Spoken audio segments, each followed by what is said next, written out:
Feliz y bendecido día, aprendiendo un curso de milagros. El secreto de la verdadera oración es olvidarte de las cosas que crees necesitar. Pedir algo específico es igual que ver el pecado primero y luego perdonarlo. Del mismo modo, al orar pasas por alto tus necesidades específicas, tal como las ves, y las dejas en manos de Dios. Ahí se convierten en los regalos que le haces, pues le dicen que no antepondrás otros dioses a Él, ni que quieres otro amor que el suyo. Este libro es un comienzo, no un final.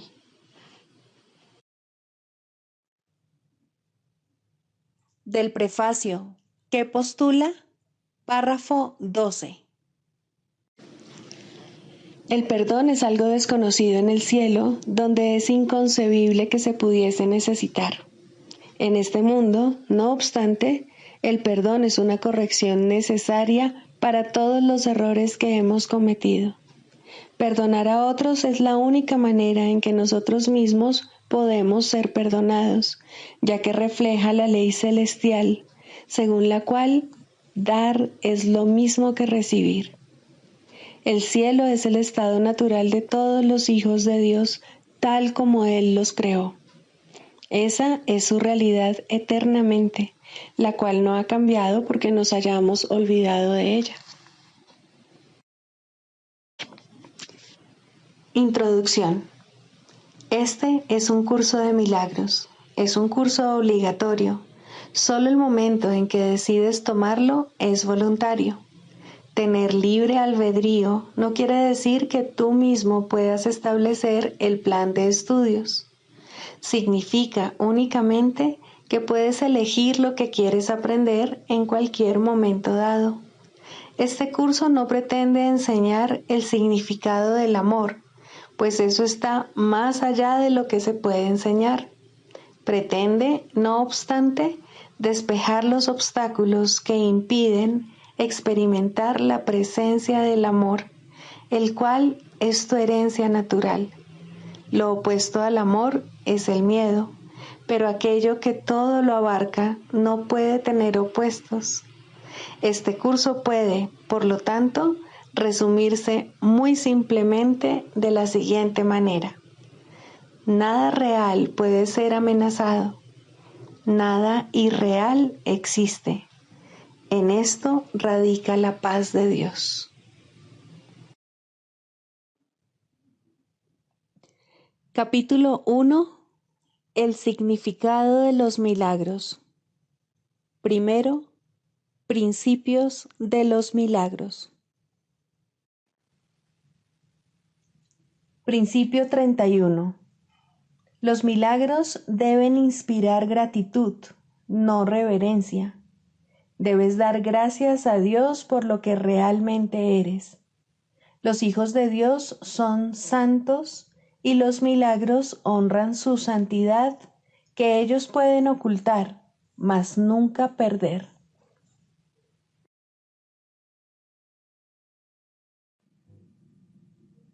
Capítulo 4. Las ilusiones del ego. 7. Creación y comunicación. Está claro que si bien el contenido de cualquier ilusión particular del ego es irrelevante, su corrección es más útil dentro de un contexto específico. Las ilusiones del ego son muy concretas, aunque la mente es naturalmente abstracta.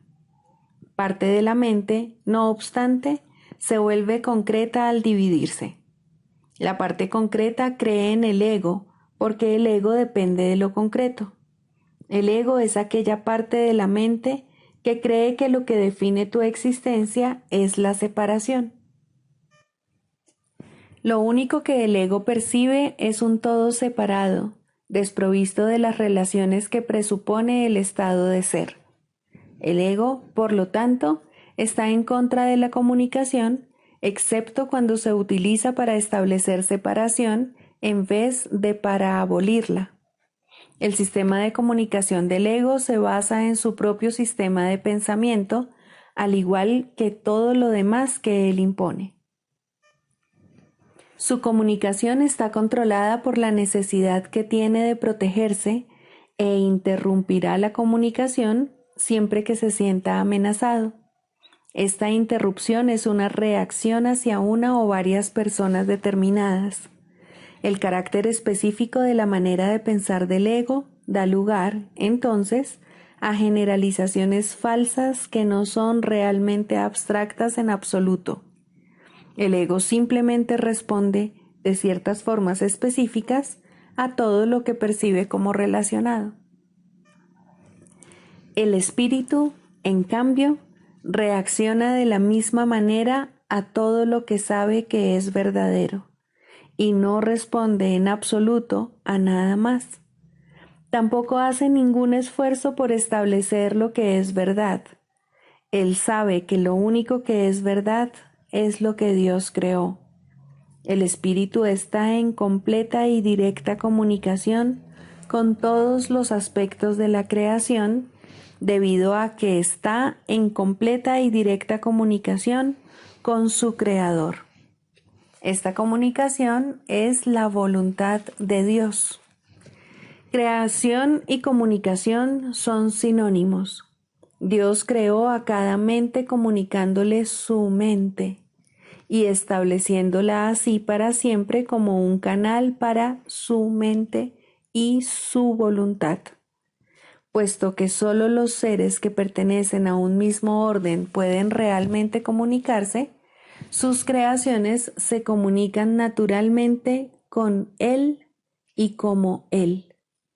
Esta comunicación es perfectamente abstracta, ya que su aplicación es de una calidad universal y no está sujeta a ningún juicio, excepción o alteración.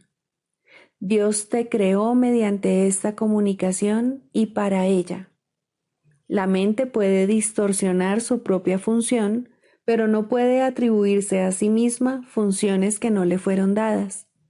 Por eso es por lo que la mente no puede perder del todo la capacidad de comunicarse, aun cuando puede negarse a utilizarla en favor del estado de ser.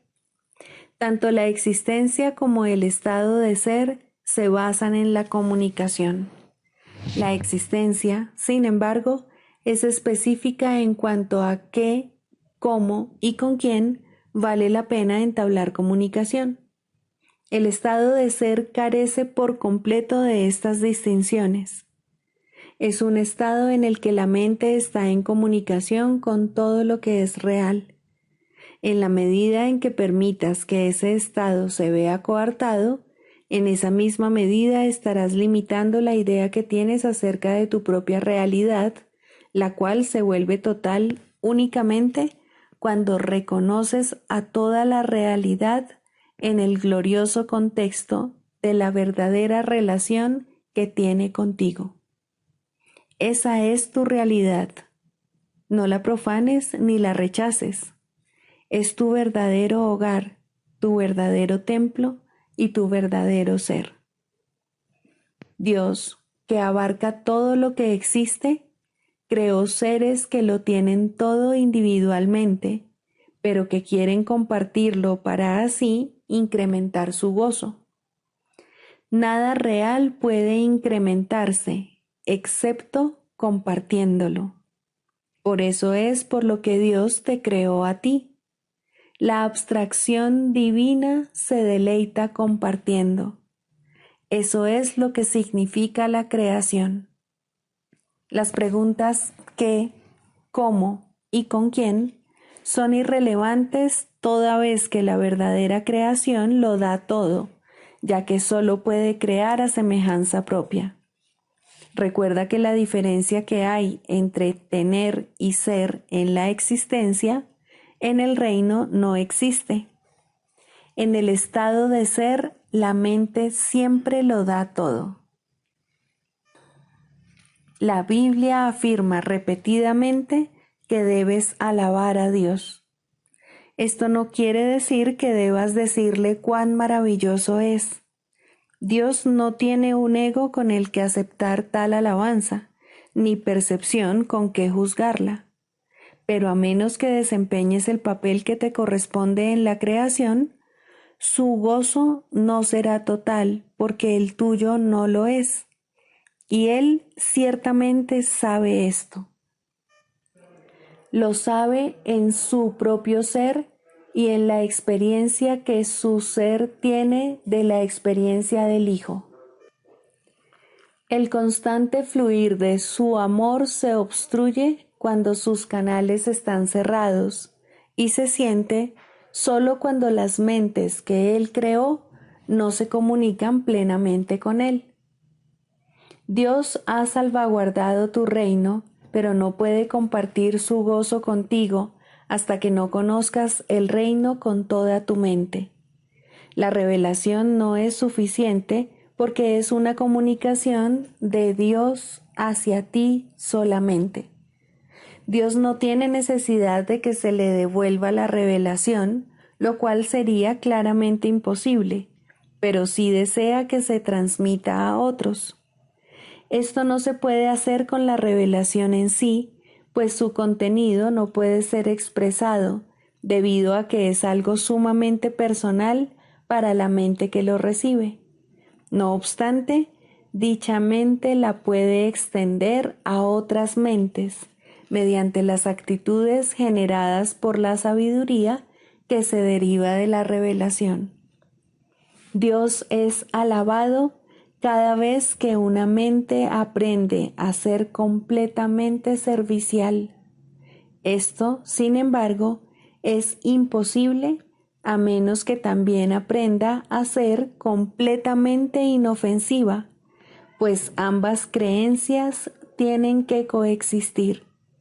Los que son verdaderamente serviciales son a su vez invulnerables porque no protegen a sus egos y, por lo tanto, nada puede hacerles daño. Su espíritu servicial es la manera en que alaban a Dios, y Él les devolverá las alabanzas que le hagan, porque ellos son como Él y pueden regocijarse juntos. Dios se extiende hasta ellos y a través de ellos, y cunde una gran alegría por todo el reino. Cada mente que ha sido transformada contribuye a aumentar esta alegría al estar individualmente dispuesta a compartirla. Los verdaderamente serviciales son los obradores de milagros de Dios, a quienes yo dirijo hasta que estemos todos unidos en el júbilo del reino.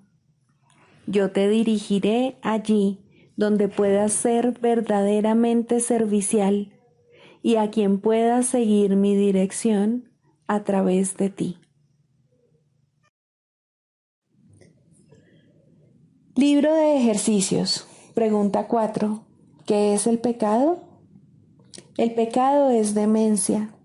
Es lo que hace que la mente pierda su cordura y trate de que las ilusiones ocupen el lugar de la verdad. Y al estar loca, la mente ve ilusiones donde la verdad debería estar y donde realmente está. El pecado dotó al cuerpo con ojos, pues, ¿qué iban a querer contemplar los que están libres de pecado? ¿Para qué iban a querer la vista, el sonido o el tacto? ¿Qué iban a querer oír o intentar asir? ¿Qué necesidad iban a tener de los sentidos? Usar los sentidos es no saber, y la verdad solo se compone de conocimiento y de nada más. El cuerpo es el instrumento que la mente fabricó en su afán por engañarse a sí misma. Su propósito es luchar, mas el objetivo por el que lucha puede cambiar, y entonces el cuerpo lucha por otro objetivo. Lo que ahora persigue lo determina el objetivo que la mente ha adoptado para sustituir a la meta de engañarse a sí misma que antes tenía. La verdad puede ser su objetivo, tanto como las mentiras, y así los sentidos buscarán lo que da fe a la verdad. El pecado es la morada de las ilusiones, las cuales representan únicamente cosas imaginarias procedentes de pensamientos falsos. Las ilusiones son la prueba de que lo que no es real lo es. El pecado prueba que el Hijo de Dios es malvado, que la intemporalidad tiene que tener un final y que la vida eterna sucumbirá ante la muerte. Y Dios mismo ha perdido al Hijo que ama, y de lo único que puede valerse para alcanzar su plenitud es la corrupción. La muerte ha derrotado su voluntad para siempre. El odio ha destruido el amor y la paz ha quedado extinta para siempre. Los sueños de un loco son pavorosos y el pecado parece ser ciertamente aterrador. Sin embargo, lo que el pecado percibe no es más que un juego de niños. El Hijo de Dios puede jugar a haberse convertido en un cuerpo que es presa de la maldad y de la culpabilidad, y a que su corta vida acabe en la muerte. Mientras tanto, su Padre ha seguido derramando su luz sobre él y amándolo con un amor eterno que sus pretensiones no pueden alterar en absoluto. ¿Hasta cuándo, Hijo de Dios, vas a seguir jugando el juego del pecado? ¿No es hora ya de abandonar esos juegos peligrosos? ¿Cuándo vas a estar listo para regresar a tu hogar? ¿Hoy quizá?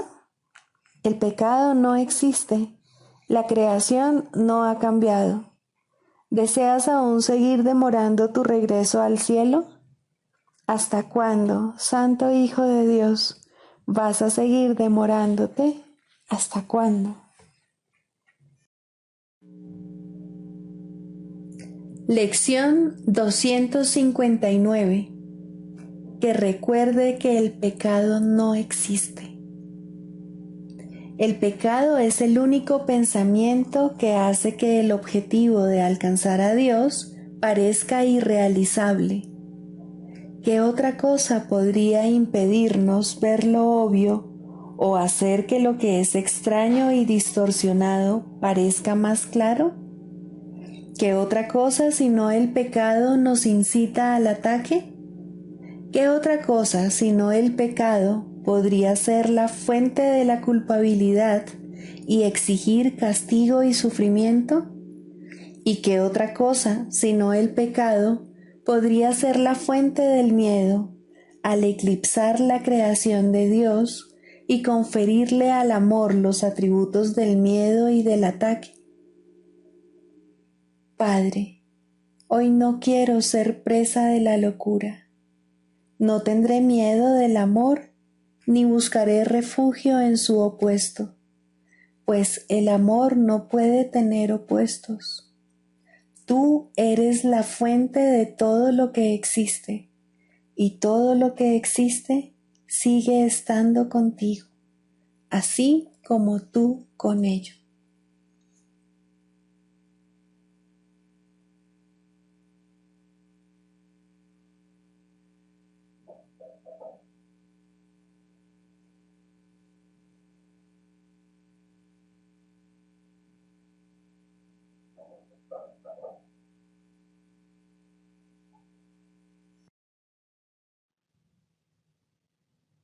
Del Manual para el Maestro, pregunta 4.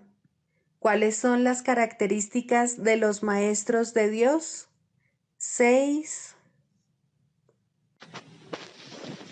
Indefensión.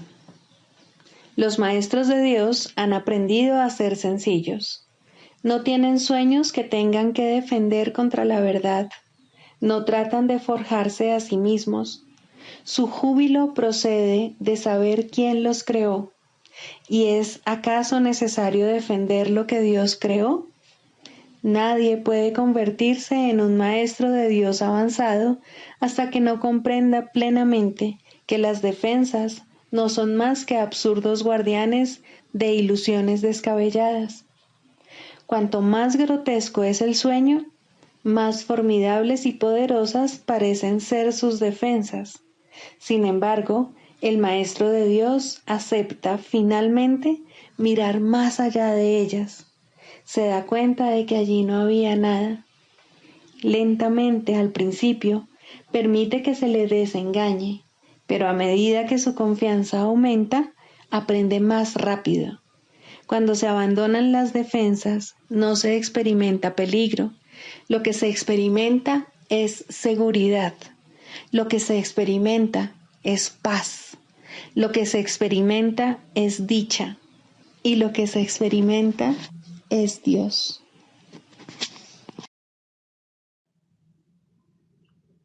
Manual para el Maestro, pregunta 16. ¿Cómo debe pasar el día el Maestro de Dios? Para un Maestro de Dios avanzado, esta pregunta es irrelevante.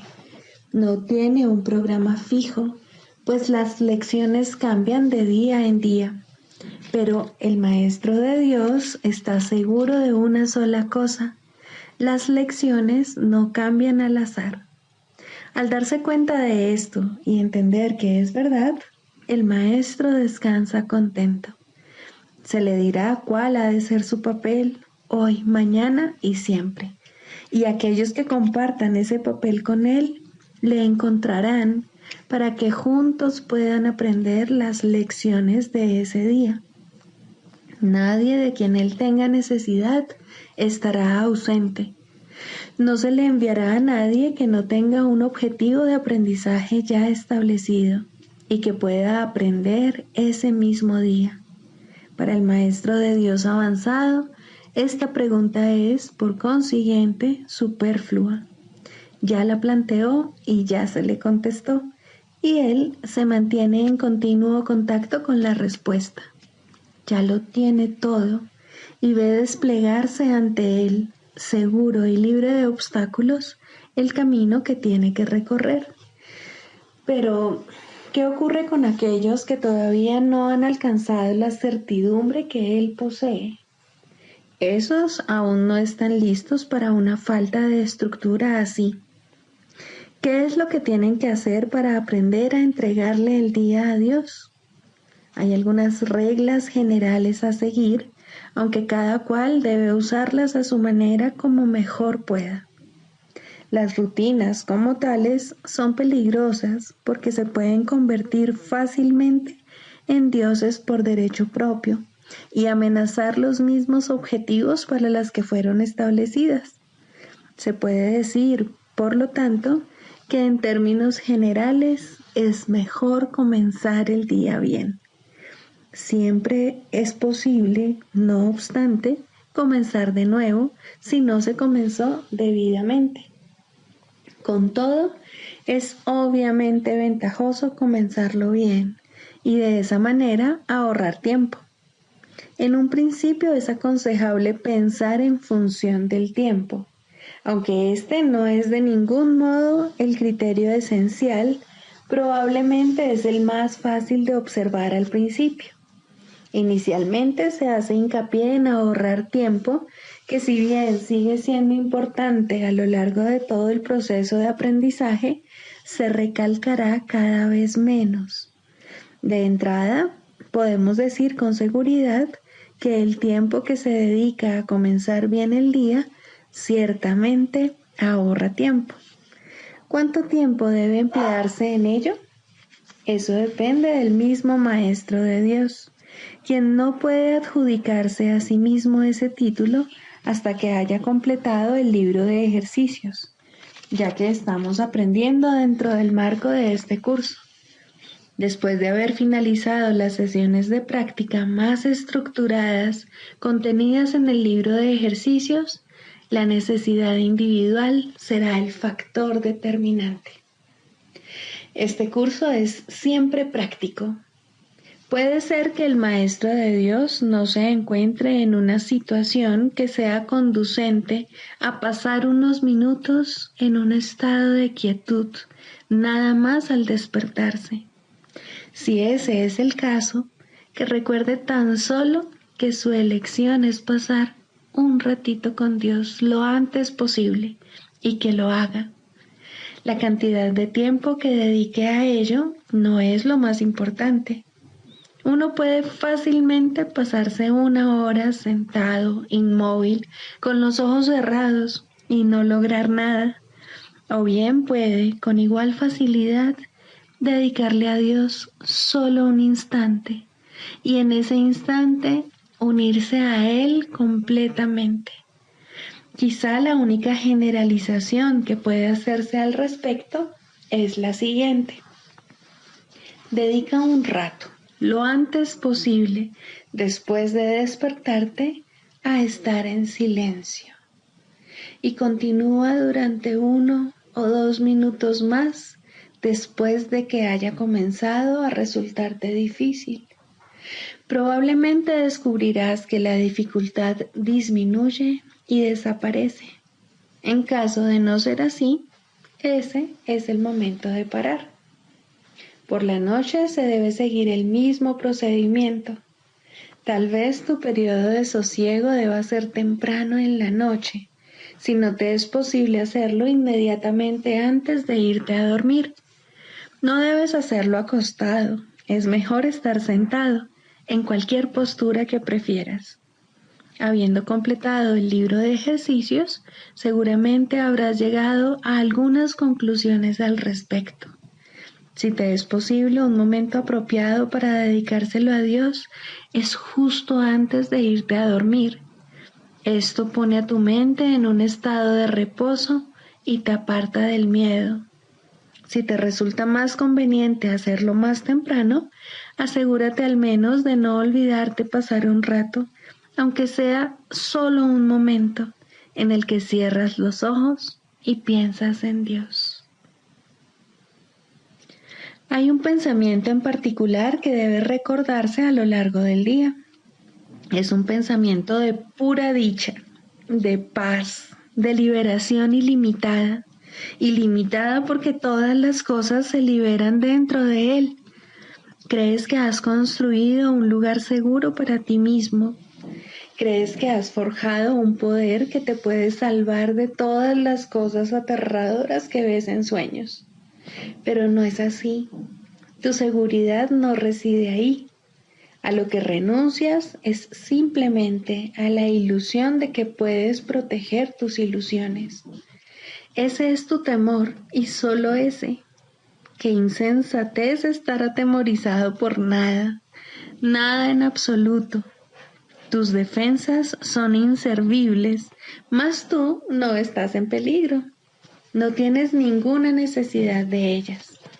Reconoce esto y desaparecerán, y solo entonces aceptarás tu verdadera protección. Cuán fácil y tranquilamente transcurre el tiempo para el Maestro de Dios que ha aceptado su protección. Todo lo que antes hacía en nombre de su propia seguridad ha dejado de interesarle, puesto que está a salvo y sabe que lo está. Tienen un guía que no le ha de fallar.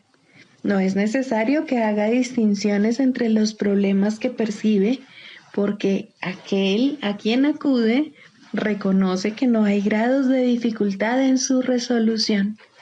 Está tan a salvo en el presente como lo estaba antes de que su mente aceptase las ilusiones, y como lo estará cuando las haya abandonado. Su estado no cambia con la ocasión o con el lugar, porque todas las ocasiones y todos los lugares son uno para Dios. En esto reside su seguridad. No tiene necesidad de nada más. Con todo, habrá tentaciones a lo largo del camino que al Maestro de Dios aún le queda por recorrer, y tendrá necesidad de recordarse a sí mismo durante el transcurso del día que está protegido. ¿Cómo puede hacer eso? Especialmente en los momentos en que su mente está ocupada con cosas externas. Lo único que puede hacer es intentarlo, y su éxito dependerá de la convicción que tenga de que va a triunfar. Deberá tener absoluta certeza de que su éxito no procede de él, pero que se le dará en cualquier momento, lugar o circunstancia que lo pida. Habrá ocasiones en que su certeza flaqueará, y en el momento en que esto ocurra, el Maestro de Dios volverá a tratar, como antes, de depender únicamente de sí mismo. No olvides que eso es magia, y la magia es un pobre sustituto de la verdadera ayuda. No es suficientemente buena para el Maestro de Dios, porque no es suficientemente buena para el Hijo de Dios. Evitar la magia es evitar la tentación, pues toda tentación no es más que el intento de sustituir la voluntad de Dios por otra. Estos intentos pueden parecer ciertamente aterradores, pero son simplemente patéticos. No pueden tener efectos, ya sean buenos o malos, sanadores o destructivos, tranquilizadores o aterradores, gratificantes o que exijan sacrificio. Cuando el Maestro de Dios reconozca que la magia simplemente no es nada, habrá alcanzado el estado más avanzado. Todas las lecciones intermedias no hacen sino conducirle a este estado y facilitar el que este objetivo esté más cerca de reconocerse, pues cualquier tipo de magia, sea cual sea su forma, es simplemente impotente. Su impotencia explica por qué es tan fácil escaparse de ella. Es imposible que lo que no tiene efectos pueda aterrorizar. No hay nada que pueda sustituir a la voluntad de Dios. Dicho llanamente, a este hecho es al que el Maestro de Dios dedica su día. Cualquier otro sustituto que acepte como real tan solo puede engañarle, mas está a salvo de cualquier engaño si así lo decide. Quizá necesite recordar: Dios está conmigo, no puedo ser engañado. Quizá prefiera usar otras palabras, o solo una, o ninguna. En cualquier caso, debe abandonar toda tentación de aceptar la magia como algo verdadero y reconocer que no solo no es aterradora, ni pecaminosa, ni peligrosa, sino que simplemente no significa nada. Al estar arraigada en el sacrificio y la separación, que no son más que dos aspectos de un mismo error, el Maestro de Dios elige simplemente renunciar a todo lo que nunca tuvo, y a cambio de ese sacrificio, entre comillas, se le restaura el cielo en su conciencia. ¿No te gustaría un intercambio así? El mundo lo haría gustosamente si supiera que se puede hacer. Los maestros de Dios son los que deben enseñarle que sí se puede, y por lo tanto, su función es asegurarse de que ellos mismos lo hayan aprendido. No hay otro riesgo durante el día, excepto el de poner tu confianza en la magia, pues solo eso conduce al dolor. No hay más voluntad que la de Dios. Sus maestros saben que esto es así y han aprendido que todo lo demás es magia. Lo que mantiene viva la creencia en la magia es la ilusión simplista de que la magia da resultado. Los maestros de Dios deben aprender a detectar las diversas formas de magia a lo largo de todo su entrenamiento, cada día y cada hora, e incluso cada minuto y cada segundo, y a percibir el hecho de que no significan nada. Cuando se las deja de temer, desaparecen, y así se vuelve a abrir la puerta del cielo, y su luz puede volver a irradiar sobre la mente que se encuentra en paz.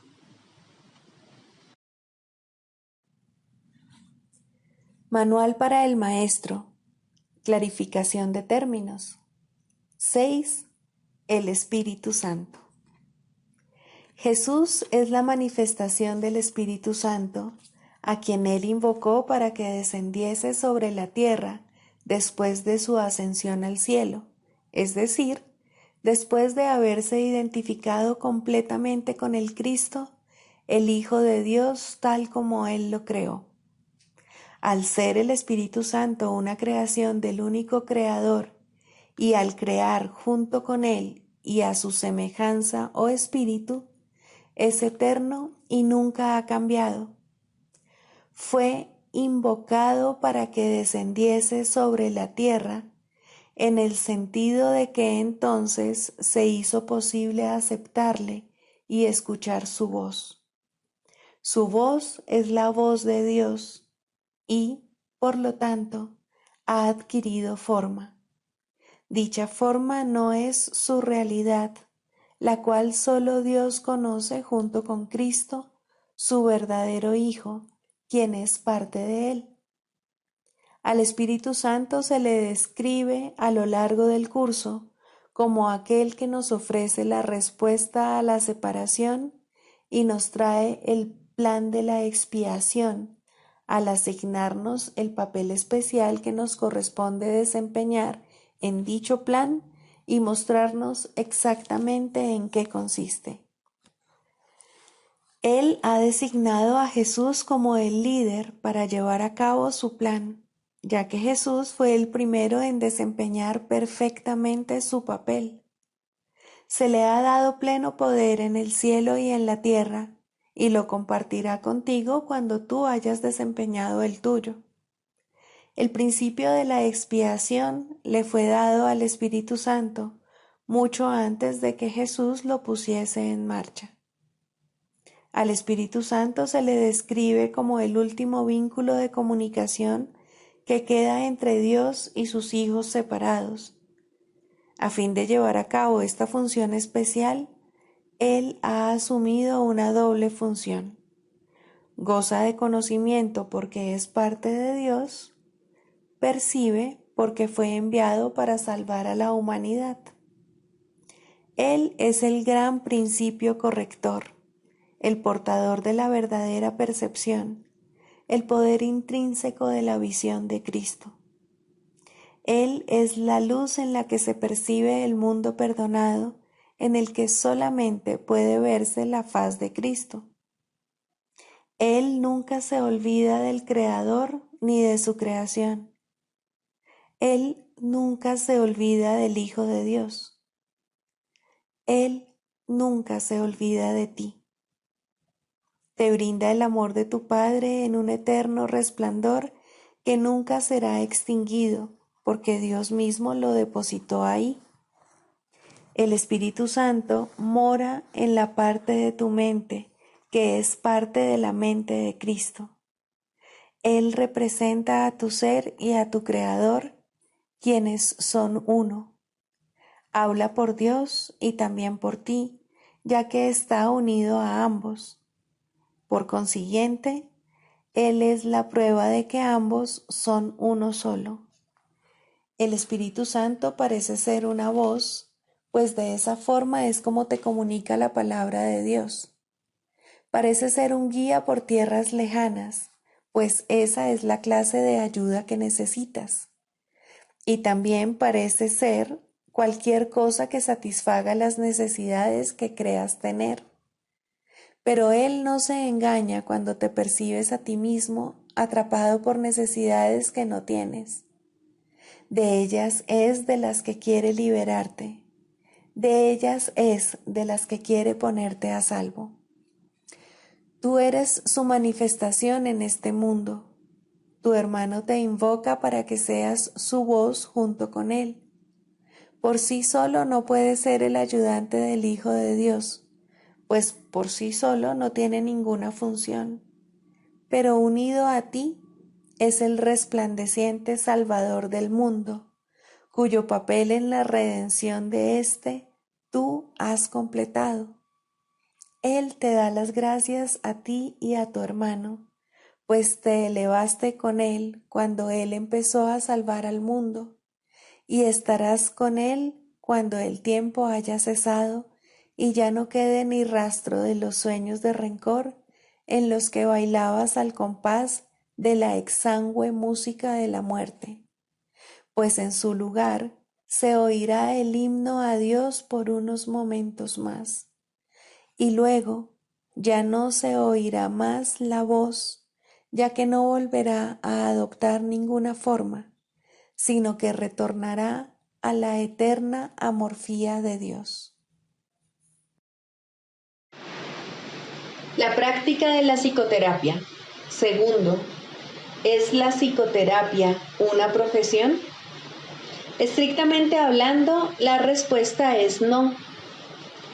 ¿Cómo podría considerarse exclusiva una profesión que todo el mundo desempeña? ¿Qué límites podría imponerse a una interacción en la que cada quien es a la vez paciente y terapeuta en toda relación en la que forma parte? Sin embargo, desde un punto de vista práctico, se puede decir que hay algunas personas que se dedican fundamentalmente a alguna u otra forma de curación como su tarea principal. Y es a ellos a los que un gran número de personas acude en busca de ayuda. Esa es, en efecto, la práctica de la terapia. Ellos son, por consiguiente, los ayudantes oficiales. Están dedicados a satisfacer ciertas clases de necesidad en sus actividades profesionales, aunque pueden ser maestros mucho más capaces fuera de ellas.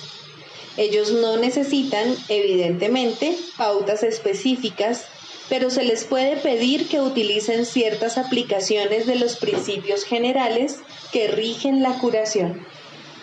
En primer lugar, el terapeuta profesional se encuentra en una disposición idónea para demostrar que no hay grados de dificultad en la curación.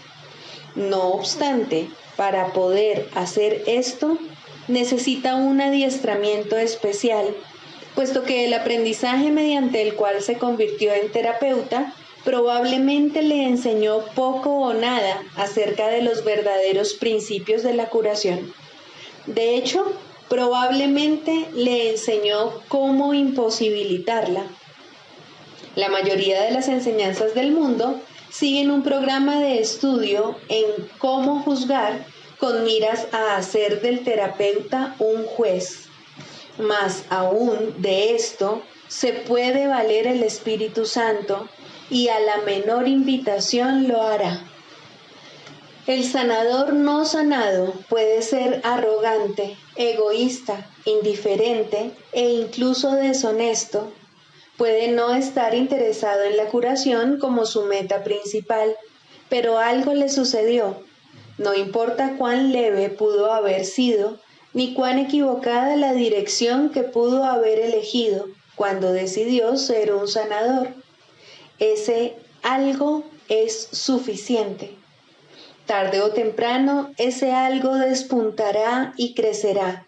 Un paciente tocará su corazón y el terapeuta silenciosamente le pedirá ayuda. Ha encontrado un terapeuta para sí mismo. Le ha pedido al Espíritu Santo que entre en la relación y la sane. Ha aceptado la expiación para sí mismo. Se dice que Dios contempló todo lo que había creado y lo declaró bueno. No, Él lo declaró perfecto, y así fue. Y como sus creaciones no cambian y son eternas, así es ahora. Sin embargo, es imposible que exista un terapeuta perfecto o un perfecto paciente. Ambos han tenido que negar su perfección, pues la misma necesidad que uno tiene por el otro implica un sentimiento de carencia. Una relación de uno a uno no es la relación una. Sin embargo, es el medio de retorno, el camino que Dios eligió para el regreso de su Hijo. En ese extraño sueño debe adentrarse una extraña corrección, pues solo eso es la llamada a despertar. ¿Y qué otra cosa, si no, debe ser la terapia? Despierta y regocíjate, pues todos tus pecados te han sido perdonados. Este es el único mensaje que dos personas deberían darse la una a la otra. Algo bueno debe resultar de todo encuentro entre paciente y terapeuta, y ese algo bueno se salvaguarda para los dos hasta el día en que ambos puedan reconocer que solo eso fue real en su relación. En ese momento, lo bueno se les devuelve, bendecido por el Espíritu Santo, como regalo de parte de su Creador y como muestra de su amor, pues la relación terapéutica debe llegar a ser como la relación entre el Padre y el Hijo. No hay otra, porque no hay nada más. Los terapeutas de este mundo no esperan ese resultado, y muchos de sus pacientes serían incapaces de aceptar su ayuda si ese fuese el caso. No obstante, ningún terapeuta establece realmente el objetivo de las relaciones de las que forma parte. Su comprensión comienza con este reconocimiento y continúa a partir de ahí. En el instante en que el terapeuta se olvida de juzgar al paciente, es cuando tiene lugar la curación. Algunas relaciones jamás llegan a ese punto, aun cuando tanto paciente como terapeuta pueden cambiar sus sueños en el proceso. Sin embargo, no será el mismo sueño para ambos, y por ende, no es el sueño del perdón en el que ambos despertarán algún día. Lo bueno se salvaguarda, de hecho se atesora, pero es poco el tiempo que se ahorra. Los nuevos sueños perderán su atracción temporal y se convertirán en sueños de miedo, que es el contenido de todos los sueños. No obstante, ningún paciente puede aceptar más de lo que está listo para recibir, y ningún terapeuta puede ofrecer más de lo que cree tener. Por lo tanto, hay un lugar para todas las relaciones de este mundo, y aportarán tanto bien como cada una pueda aceptar y utilizar. De todos modos, la curación tiene lugar cuando cesa todo juicio, porque sólo entonces se puede entender que no hay grados de dificultad en la curación. Este entendimiento es crucial para el sanador sanado. Ha aprendido que no es más difícil despertar a un hermano de un sueño que de otro. Ningún terapeuta profesional puede mantener este entendimiento todo el tiempo en su mente y ofrecérselo a todo el que acude a él. Hay algunos en este mundo que casi lo han logrado, pero no han aceptado el regalo del todo para poder permanecer aquí y dejar que su comprensión permanezca en la tierra hasta el final de los tiempos. Realmente no se les debe llamar terapeutas profesionales. Son los santos de Dios. Son los salvadores del mundo. Su imagen ha de permanecer porque así lo eligieron. Toman el lugar de otras imágenes y su ayuda llega en forma de tiernos sueños. Una vez que el terapeuta profesional se ha dado cuenta de que las mentes están unidas, puede también reconocer que el concepto de grados de dificultad en la curación no tiene sentido. No obstante, mucho antes de que llegue a este entendimiento con el tiempo, puede encaminarse hacia él, y son muchos los instantes santos que pueden ser suyos a lo largo del camino. Una meta marca el final de una jornada, no el comienzo, y a medida que se alcanza cada meta, otra puede vislumbrarse más adelante. La mayoría de los terapeutas profesionales apenas se encuentran al comienzo de la fase inicial de la primera jornada. Incluso aquellos que han comenzado a comprender lo que deben hacer pueden oponerse a dar el primer paso. Sin embargo, todas las leyes de la curación pueden ser suyas en un solo instante. La jornada no es larga excepto en sueños. El terapeuta profesional posee una ventaja que puede ahorrarle una enorme cantidad de tiempo si la usa adecuadamente. Ha elegido una senda en la que existe una gran tentación a hacer un mal uso de su papel. Si escapa a la tentación de asumir una función que no le ha sido dada, podrá superar muchos obstáculos a la paz con bastante rapidez. Para entender que no hay grado de dificultad en la curación, tiene que reconocer también su igualdad con el paciente. No hay términos medios en esto. O bien son lo mismo o bien no lo son. Los intentos de los terapeutas de transigir con respecto a esto son extraños en verdad. Algunos utilizan la relación únicamente con el fin de coleccionar cuerpos para que les rindan culto en sus santuarios y ven esto como una curación. Muchos pacientes también consideran este extraño procedimiento como la salvación. Aún así, en cada encuentro hay uno que dice: hermano mío, elige de nuevo. No olvides que cualquier forma de especialismo debe ser defendida y lo será. El terapeuta que camina sin defensas dispone de la fortaleza de Dios, pero el terapeuta que anda a la defensiva ha perdido de vista la fuente de su salvación. Él ni ve ni oye. ¿Cómo puede entonces enseñar? Puede hacerlo porque la voluntad de Dios es que Él ocupe su puesto en el plan para la salvación, porque es la voluntad de Dios que ayude a su paciente a unirse a Él allí, y porque su incapacidad para ver y oír no limita al Espíritu Santo en modo alguno, excepto en el tiempo, pues en el tiempo puede haber un gran intervalo entre el ofrecimiento y la aceptación de la curación.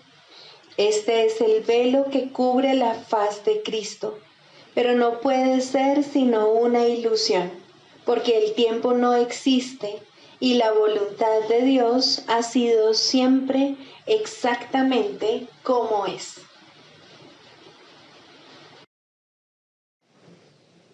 El canto de la oración. Tercero, la separación en contraposición a la unión. La falsa curación sana al cuerpo en parte, pero nunca de forma total. Sus metas separadas se pueden apreciar claramente en esto, pues no elimina la maldición del pecado que yace sobre él. Por consiguiente, todavía engaña. No es realizada por uno que comprende que el otro es exactamente igual que él, pues esto es lo que hace posible la verdadera curación. Cuando es falsa, hay un poder que uno de ellos posee que no ha sido otorgado a ambos por igual. En esto se muestra la separación, y con eso se pierde el significado de la verdadera curación y surgen ídolos para opacar la unidad que es el Hijo de Dios. Curar para separar puede parecer una idea extraña. Sin embargo, lo mismo se puede decir de toda forma de curación basada en cualquier tipo de desigualdad. Esas formas pueden sanar el cuerpo y, de hecho, generalmente se limitan a eso. Alguien sabe más, se ha adiestrado mejor o es quizás más talentoso y sabio. Por lo tanto, puede curar a alguien que se encuentra por debajo de él y bajo su amparo. El cuerpo se puede curar de esta manera porque en sueños la igualdad no puede ser permanente. El sueño se compone de modificaciones y cambios. Curarse parece consistir en encontrar a alguien más sabio, quien, mediante sus artificios y conocimientos, lo consiga.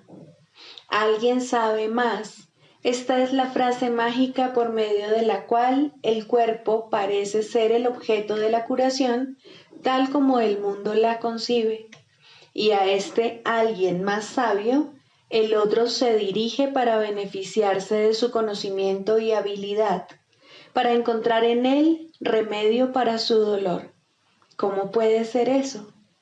La verdadera curación no puede proceder de una desigualdad asumida, que posteriormente se acepta como la verdad y luego se usa para ayudar a sanar a los heridos y calmar la mente que sufre de la agonía de la duda.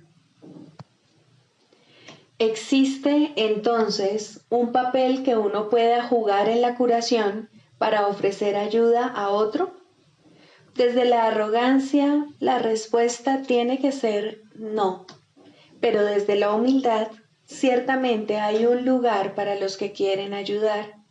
Es como el papel del que ayuda en la oración, que deja que el perdón sea aquello para lo que se concibió. No te consideras el portador del don especial que da lugar a la curación. Lo único que tienes que hacer es reconocer tu unidad con el que está pidiendo ayuda, pues en esta unidad desaparece su sentido de separación, que es lo que lo enfermó. No tiene sentido administrar remedio alguno, excepto allí donde radica la fuente de la enfermedad, pues de otra manera nunca podría curarse verdaderamente.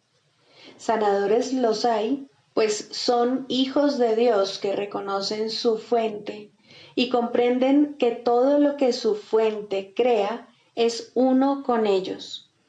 Ese es el remedio que brinda alivio infalible. Ese es el remedio que seguirá bendiciendo por toda la eternidad. No cura solo en parte, sino totalmente y para siempre. Ahora la causa de toda dolencia se ha puesto al descubierto totalmente como es, y en ese lugar se halla ahora escrita la santa palabra de Dios. La enfermedad y la separación deben curarse por el amor y la unión. Nada más puede curar tal como Dios estableció la curación. Sin Él no hay curación, pues sin Él no hay amor. Solo la voz de Dios puede decirte cómo curar. Escucha y nunca dejarás de ofrecer su amoroso remedio a quienes Él te envía para dejar que Él los sane y para bendecir a todos aquellos que colaboran con Él en nombre de la curación. El cuerpo sanará porque la causa de su enfermedad ha desaparecido y ahora, al no tener causa alguna, no puede volver a presentarse en otra forma. Tampoco se temerá a la muerte, porque se ha comprendido lo que es. Aquel que verdaderamente se ha curado no tiene miedo, pues el amor ha entrado allí donde antes había ídolos, y el miedo ha cedido finalmente ante Dios.